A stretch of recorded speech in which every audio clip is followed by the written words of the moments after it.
আজকের বিমান দুর্ঘটনার শেষ মুহূর্তে পাইলটের সাথে কি ঘটেছিল আমরা সেটি ইনশাল্লাহ আলোচনা করার চেষ্টা করব। আজ ছিল লেফটেন্যান্ট তকির স্লো ফ্লাইট ট্রেনিং। আর স্লো ফ্লাইট ট্রেনিং হলো একজন পাইলটের ট্রেনিংয়ের সর্বশেষ ধাপ।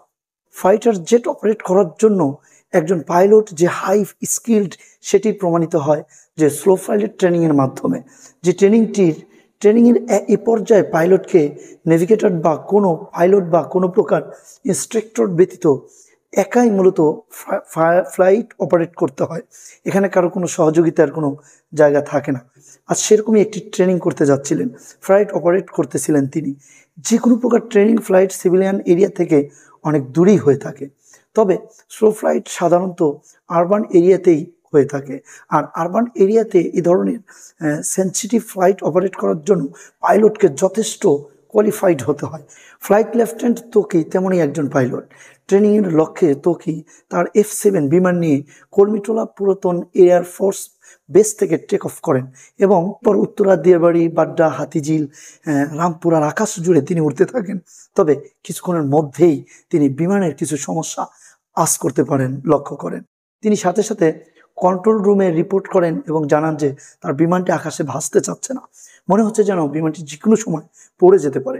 কন্ট্রোল রুম থেকে ইনস্ট্যান্ট রেসপেক্ট করে ইজেক্ট করার জন্য জানানো হয়, কিন্তু সংশ্লিষ্ট কর্তৃপক্ষের সাথে কথা বলে যতটুকু জানা সম্ভব হয়েছে তা হলো ফ্লাইট লেফটেন্যান্ট তকির শেষ মুহূর্ত অবধি তিনি চেষ্টা করেছিলেন বিমানটিকে কিভাবে বাঁচানো যায়।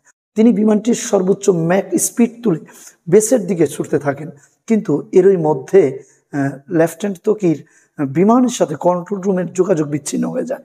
তার ঠিক 1 থেকে 1.5 মিনিটের মধ্যেই বিমানটি নিয়ন্ত্রণ হারিয়ে ফেলে এবং বিমানটি উত্তরার মাইলস্টোন স্কুলের ছাদের বা সামনে গিয়ে বিধ্বস্ত হয় এবং সেখানে 19 জন নিহত হয় এবং একাধিক মানুষ আহত এবং পুড়ে বিধ্বস্ত হয়।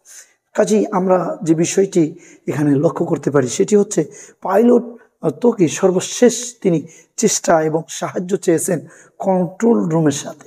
মূলত সাহায্য করার মালিক একমাত্র আল্লাহ। তিনি আল্লাহকে ডাকতে পারতেন এবং তার শেষ বার্তা এরকম হতে পারত যে তিনি সর্বশেষ আল্লাহর উপরে তাওয়াক্কুল করেছিলেন। যদিও বিপদের সময় সবাই আল্লাহর কাছেই সাহায্য চেয়ে থাকেন, হয়তো তিনিও সাহায্য চেয়েছেন কিন্তু সেটি জানাতে পারেনি।